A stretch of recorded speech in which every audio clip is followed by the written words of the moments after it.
ہنستے کھیلتے بغیر میں اٹھ کے چلا جاؤں. پھر جب میں نے ان کو مسکراتا ہوا دیکھا میں تب وہاں سے اٹھ کے گیا. میرے دوست، میرا یار، یہ عظیم ہستیاں ہیں. کیا حاکم وقت ان کے واقعات پڑھے تو اس کو کوئی احساس پیدا ہو؟ کیا مسلمان حکمران ان لوگوں کا تذکرہ سنیں تو ان کو پتا چلے کہ حاکم کیسا درد دل رکھتا ہے. آپ مدینہ سے باہر چلے گئے، ایک بوڑھیا عورت لگی ہوئی ہے. فاروق اعظم پہنچتے ہیں. بوڑھیا اتنے جلال میں ہے، پتہ ہے کیا کہتی کل قیامت کا دن آئے گا، میں عمر کے گریبان سے پکڑوں گی اور اللہ کی بارگاہ میں پیش کروں. فاروق اعظم دہک اٹھے کہ لگے بڑھیا، عمر بیچارے کو کیا خبر ہے، اتنا تیرا گھر فاصلے پر ہے. کہتی ہے وہ بادشاہی کیا جو قریب کے لوگوں کی تو خبر گیری کرے اور دور کا نہ پوچھے، اگرچہ میں دور رہتی. فاروق اعظم نے تعارف کرائے بغیر کہا اماں جان دیکھیے عمر بیچارہ مصروف ہے، جہاد ہیں، میدان کارزار ہیں، اگر میں عمر کی جگہ آپ کو کچھ دے کے راضی نامہ کر لوں تو کیا آپ معاف کر دیں گی؟ بوڑھیا کہتی ہے او جوان تو مجھ سے مذاق کرتا ہے.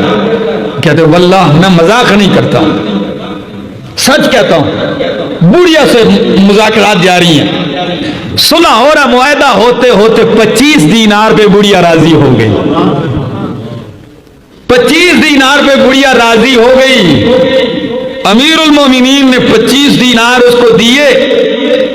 گفتگو جیسے ہی 25 دینار دیے کہا اماں وعدہ کر کہ میں نے عمر کو معاف کر دیا، کر اللہ کی بارگاہ میں شرمندہ تو نہیں کرے گی نا، کل تو گریبان نہیں تھامے گی میرا، سچ بتا. عورت کہتی ہے میں نے معاف کر دیا. کہتے نہیں لکھ کر دو. ابھی معاہدہ تحریر ہونے لگا کہ اوپر سے عبداللہ ابن مسعود اور علی المرتضیٰ آ گئے. جب انہوں نے دیکھا فاروق اعظم لگے ہیں کچھ تحریر کرتے ہیں تو ایک دم کہنے لگے امیر المومنین آپ کیا کرتے ہیں؟ بس جب بوڑھیا نے امیر المومنین کا لفظ سنا تو بوڑھیا تو ڈر گئی.